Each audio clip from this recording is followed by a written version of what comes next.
Hello everyone, this is Gail, and I'm proud to be a guest designer for Tupelo Designs LLC.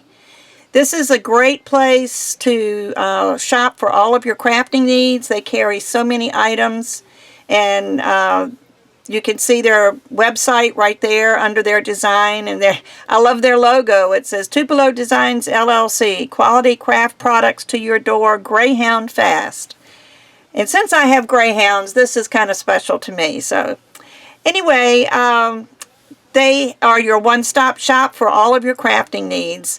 In the U.S., the shipping is always free, and it's discounted for international. So you can't beat that. And then they also offer loyalty reward points. You can earn earn 500 points just for setting up your account, and that turns into $5, which you can use again, towards your order. And then after your sign up of 500 points bonus, then you can continue to receive 2 points for every dollar you spend. They add up quickly, and they can be redeemed for free product. So free shipping and free product, you can't beat that. So, and their customer service is top-notch. We usually, if you have a problem and you get in touch, send the email that's on the website to the contact person there. You usually get a response within 12 hours, and it's from one of the owners, so you can't beat that either. So just wanted to let you know I'm going to be posting videos every Monday, and they will be mostly polymer clay. I'll probably have a few card videos that I will also do, card making, and I may throw something else in there once in a while. They've got such a variety of products, it's going to be hard for me to pick what I want to do for them. But that's all I wanted to say. I just want you to join me now. Let's have fun. Let's get started. Okay, we're ready for part 2 of our video. And I'm afraid I left one thing out on part 1, but I'm going to just do it now. I meant to wrap these canes that we made in a shade that will accent them well. With the green, what I did is I got out some jungle, Primo clay jungle, and wrapped the leaf in it. And this is my reduced leaf. And if you see little things on the edges, that's okay, because we're going to cut those edges off. And I've wrapped that one, and I'm going to do the rest. Here's a little bit better view of the leaf. So I'm going to put the bottom near the seam here and just let it maybe not quite match. That's not going to be quite wide enough. I'm going to have to go this way. Just let this overlap just a little bit, because I want to leave a registration mark so that we can, not have to look at the cane every time we wanted to see where the bottom was and where was the top. And you can tell the top from the bottom by looking at the way the veins go. See here, the veins are slanting up. See how these go up? Well, that's the way that veins on a leaf go. This is going to be the point of the leaf, and this is going to be the bottom. So that's what I'm doing with this. I'm just leaving a little bit of an area here at the bottom so I can just look at it and know which is the bottom and which is the top. And I'm just going to continue covering these. And what I ended up doing, because I was supposed to cover it before I reduced it, I ran my clay through the thinnest setting on my pasta machine, which on my machine is a number 9. So this is about as thin as you can get on the pasta machine without pulling it out and stretching it. because I didn't want a thick line around it. I just wanted a little bit of a line to highlight it. So I've got 2 more. And this is the bottom, so I'll cut a straight edge.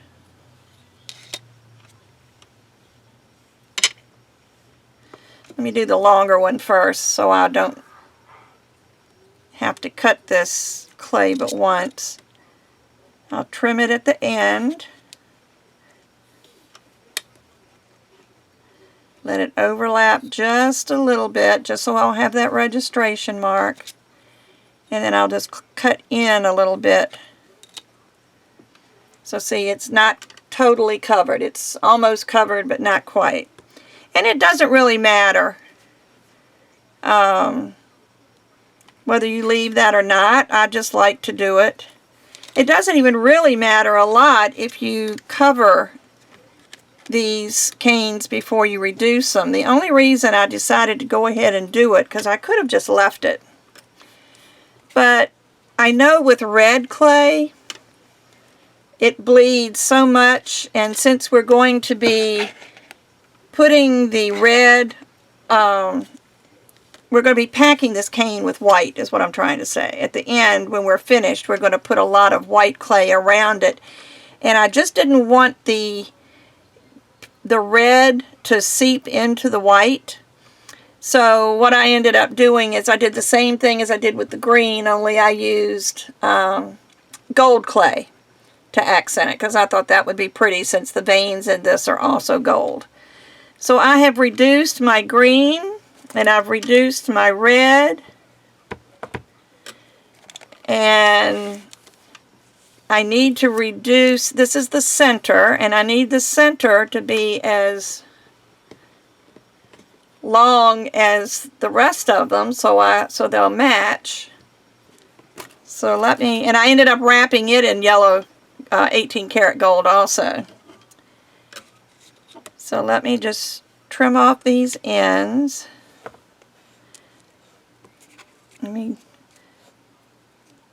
get one of the shorter canes, so it's got to be at least that long. Okay, so we're going to take our center, trying to get up closer. We're going to take our center, and we're just going to start placing our red canes up next to it with the bottom up against the gold, the center. And you just want to make sure you get that lined up straight. That's another good reason to have a registration mark. And you'll notice as I'm putting these on here that my red leaves are different colors. I mean different sizes. I'm sorry, I'm trying to think and work and talk all at the same time. They're different sizes because if you look at a poinsettia, the petals are not all the same size. So I did these different sizes, and I'm just going to mix them up and make sure they go against the center straight, because you will be slicing this eventually.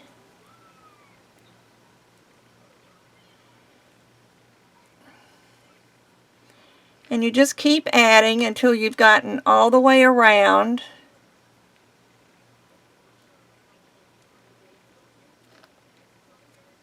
Once you get the first couple on there, it's not so hard lining up the rest because they all kind of happen by themselves.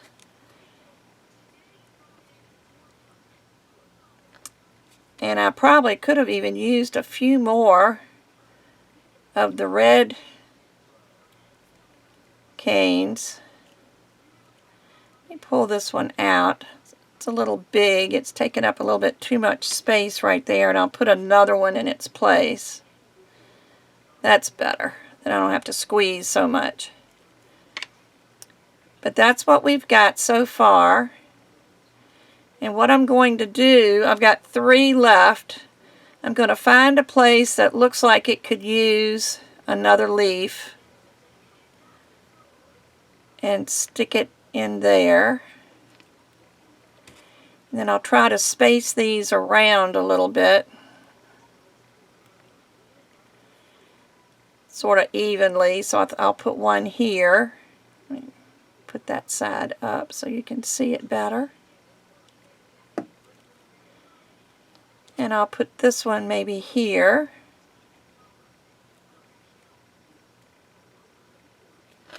Then we're going to take our green and fill in with the green. And you might want to, my green leaves kind of flattened out a little bit when I was reducing it, so if you want to just pinch them a little bit, you can get them rounder again. And I'll put that there.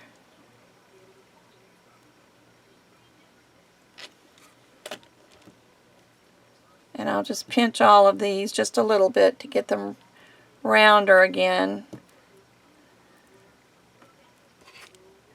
But you just keep adding your leaves until you've got all of your canes added. Now you may have more canes than I do, you may have less.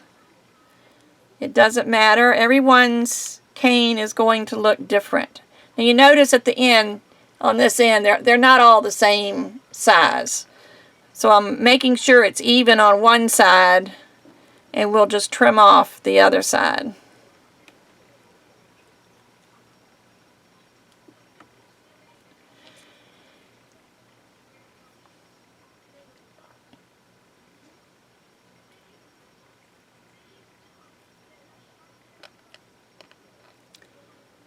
Just keep adding.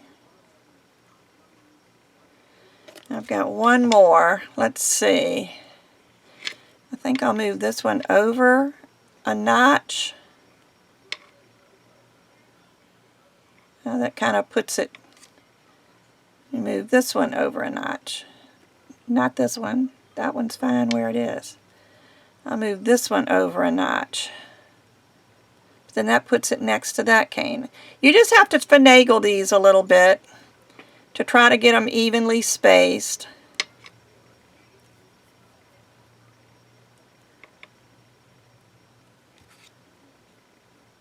And where do I want to put this one?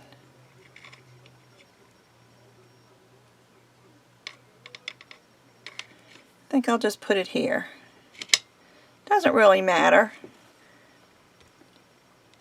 Unfortunately, I'm one of these symmetrical people, and if you look in nature, nature is not usually symmetrical.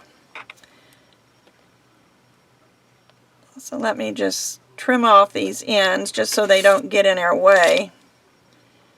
Because now what we're going to do is set it up and look at it and do any rearranging you want to do. You can round off some of these leaves if you want. Just make sure that everything is where you want it. Press things in. And then we're going to fill with white clay. And I should have conditioned my clay before I came back on. So let me just go off camera for a minute and condition some white clay. Be right back. Okay, I've conditioned some white clay, and what I did, I've got some that are rolled out just at the thickest setting of the pasta machine. I'm just going to set that aside for a minute. And then I rolled out a sheet that is a number 5, which is pretty, it's sort of a medium thin setting. But the reason I did that, I want to start by wrapping this instead of just putting clay in here. I want to wrap. And let me use one of my tools. This is a Sculpey Etch and Pearl.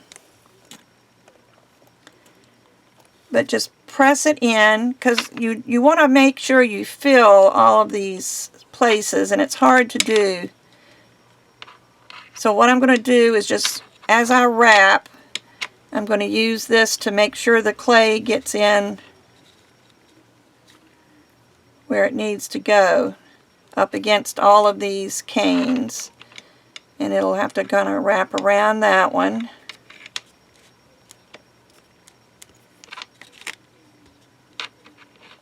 And And this also helps you to place your canes into a place where you really want them, and then they won't move, of course, after they're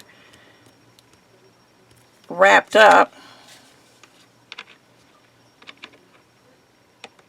You see how just moving this around, it's got these two stuck together.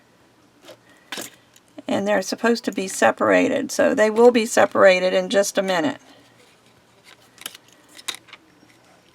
So let me press the white in here. And you can use a knitting needle. You know,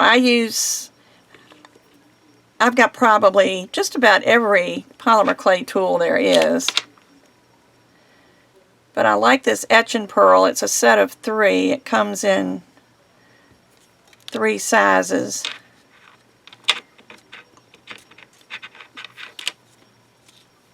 But let me make sure I've got the bottoms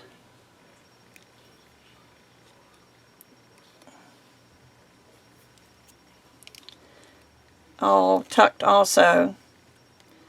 So let me tuck this one between these 2 green ones so we can keep these 2 little guys separated.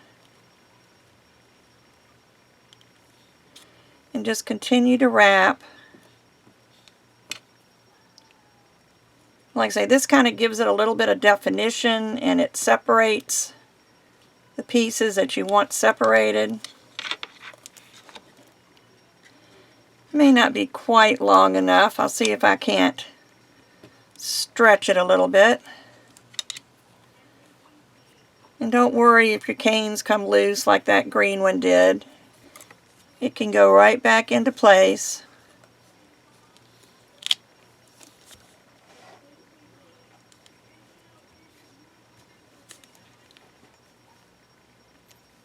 And let me wrap this one. I may have been lucky and maybe got just enough. Look at that. I couldn't have done better if I had measured it, and believe me, I did not measure it. Let me just make sure it's all covered and tucked and everything. There. So now we have this all wrapped in white. So now what we're going to do with this one, with the thicker clay, is we can cut shapes. We can make rolls. I think this one is going to be kind of flat. So see, I cut a flat piece and just stuck it in there because we need to fill in these spaces. I'm just going to put this on top because we have more. Well, I'll make a larger one for that.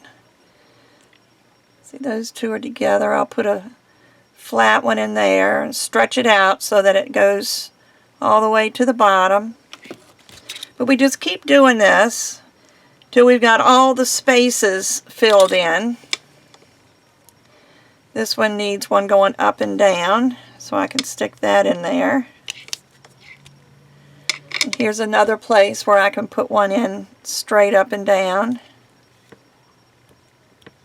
But the idea is to fill in your spaces so when you reduce it, these leaves will not move. Now what I'm planning on doing, and I hope it works out, I believe I told you that this cane and the other canes I'm going to be teaching in this series was inspired by Monica, who is known on YouTube as Mo Clay. And she did these last year at Christmas time. She did a series of canes, and then they were put together at the end. After you learned how to make all the different canes, she put them together into a necklace. So I was thinking that was a fantastic idea. And I asked her if I could teach her canes here, and she was more than happy to let me do that. So I appreciate that, Monica, if you're watching. But I'm going to continue to fill in these spaces.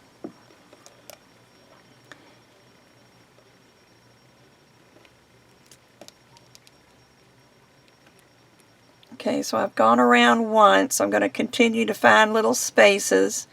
And if there's leftover white on the outside, don't worry, because we're going to wrap this in white anyway.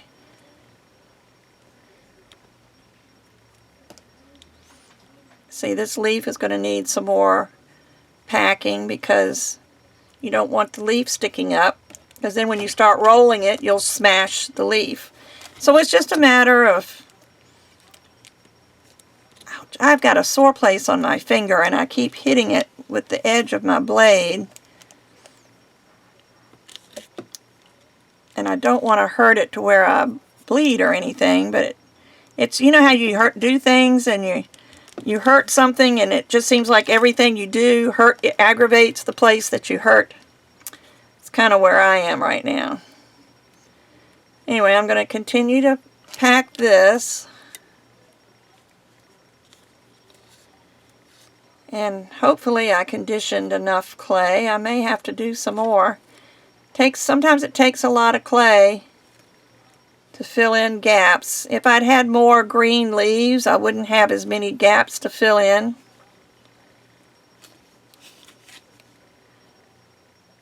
And this leaf is still leaning over a little bit. Let me see if I can straighten him out.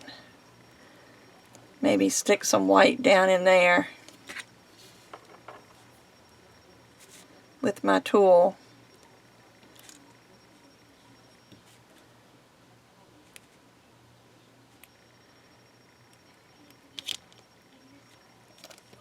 And add some up here because I didn't get as much up there. I think hopefully that'll work to straighten out that leaf. You just kind of have to fiddle with it. This one can still use a little bit more clay and more packing before I wrap it. And I will have to condition some more clay because I need to wrap this when I'm finished. Let me just cut this into strips since I know I'll have to stop and add some more anyway. And just kind of look at it and see where you, oops, that's two. See where you need to add some white. The goal of this is to eventually get this to be round. And you won't be perfectly round adding these pieces, but the idea is when you add all this clay, then you can roll it round without distorting the petals. And this doesn't seem to have gone all the way down, so let me... Oh, that's the one I had to redo, isn't it? Just make sure I get enough white in there. And just keep looking at the ends. Make sure you've got all your places filled in that you feel like should be filled in. That red one needed some, there's some right here that I need to cover with some white. And you can just piece it together where you feel like you need it. And just keep tucking. You can see the more you tuck, the more even it gets. And it won't be long before you can just roll this on your work surface to round it out.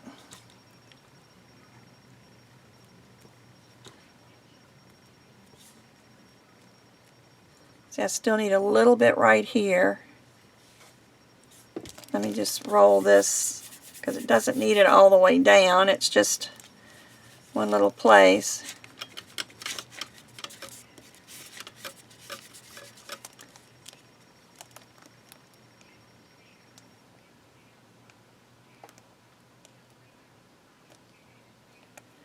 Okay, I'm going to go off camera again and condition some more white clay, and then we'll finish this up. Be right back.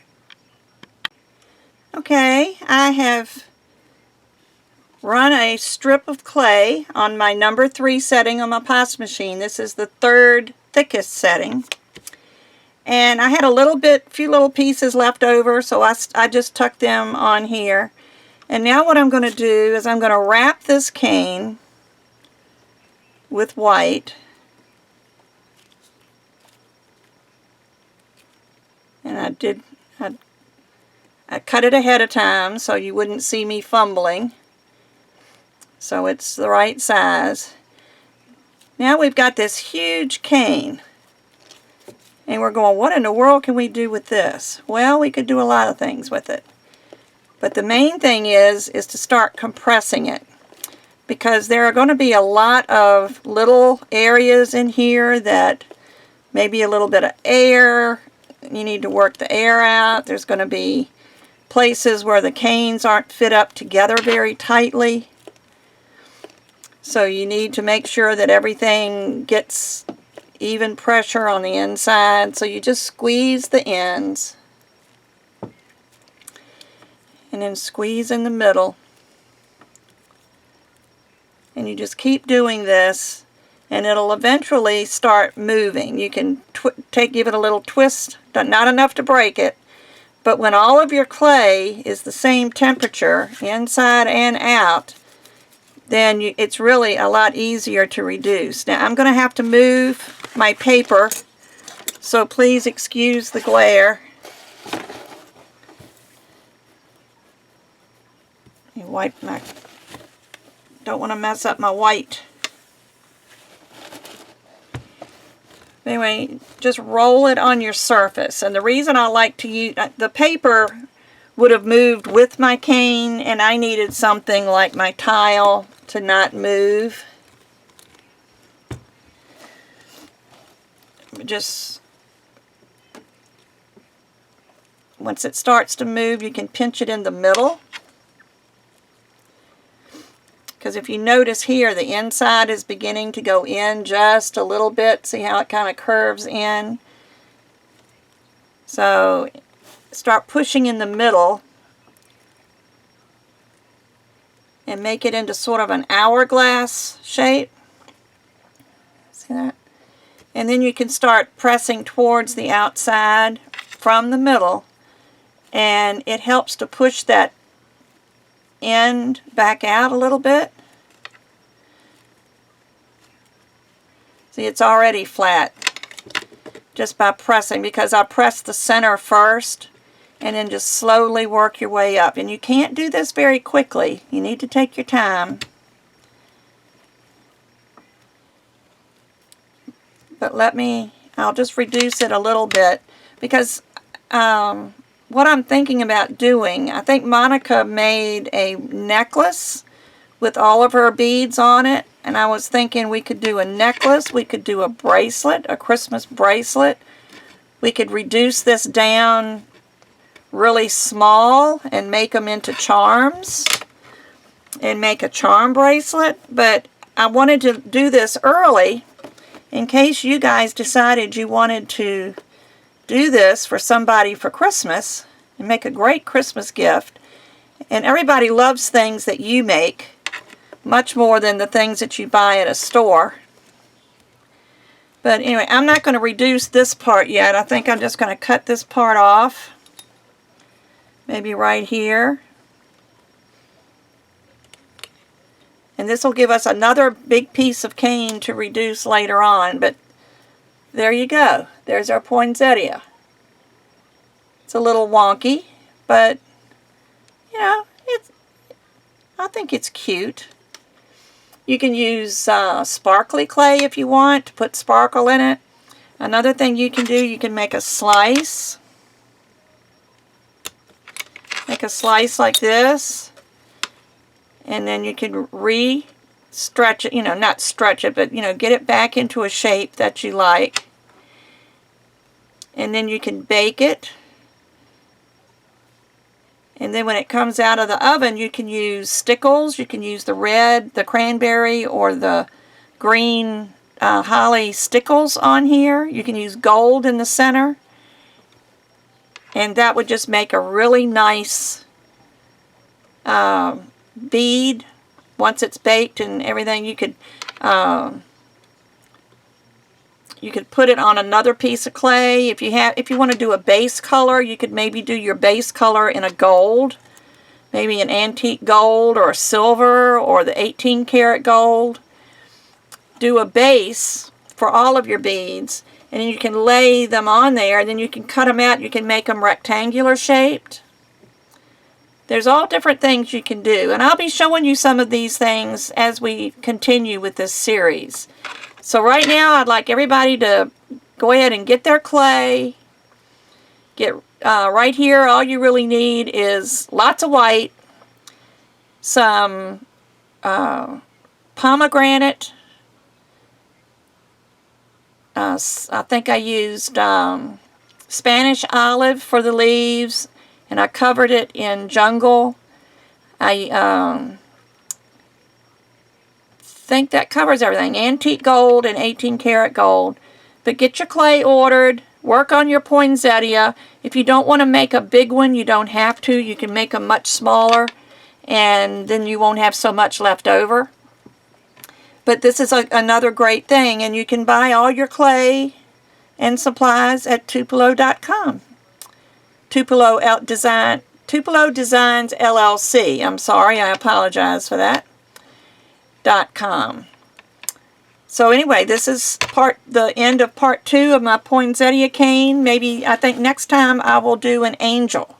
The angel's a little bit easier to do. Well, no, not really. The angel requires some sculpting, but it's fairly easy. Again, Monica is a big help. Watching her videos has helped me a lot. So everybody, happy crafting, and I will see you next Monday. Bye-bye. Hello everybody, I'm back with just a little quick video, not even a video, just to add to the end of my other poinsettia video. I was not happy with the way my tutorial turned out. I didn't have enough green leaves, and I really didn't care for the center of my poinsettia, and I didn't have enough little red leaves either. So what I ended up doing is I redid the cane. I did everything the same, except I used a different center. I used something that had a little bit more yellow in it, and I added more red leaves and more green leaves, and I think this turned out much better. This one was just a little wonky. But anyway, just wanted to show you, if at first you don't succeed, keep on trying, because this ended up not being as bad as I thought it was going to be. So anyway, everybody give it a try. This is the one I'll be using when we start making our bracelet. So start making your poinsettia cane, so when we finish with all of the different canes, you can do your bracelet with us. Thanks a lot. Happy crafting. Bye-bye.